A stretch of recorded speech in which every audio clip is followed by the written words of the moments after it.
Block private coaching centre সংগঠনের পক্ষ থেকে আজকে আমরা আমাদের শিক্ষক শিক্ষিকা এবং ছাত্রছাত্রী বৃন্দ প্রত্যেকেই আজকে আমরা পথে নেমেছি।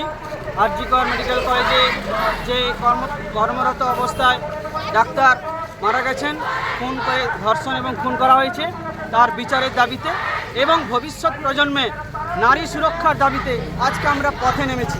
আজকে আমাদের একটাই দাবি, ছাত্রছাত্রী বা নারীদের সুরক্ষা দিতে হবে এবং দোষীদের যথোপযুক্ত শাস্তি দিতে হবে, এটাই আমাদের দাবি। আমরা গঙ্গাসাগর ব্লকের প্রাইভেট কোচিং সেন্টারের শিক্ষক মহাশয় এবং শিক্ষিকা মহাশয়রা আমরা দৃঢ় হয়ে আজকের জি কর মেডিকেল কলেজের চিকিৎসক ধর্ষণ ও খুনের প্রতিবাদে গঙ্গাসাগর ব্লকে একটা শান্তিপূর্ণ প্রতিবাদ মিছিল করছি।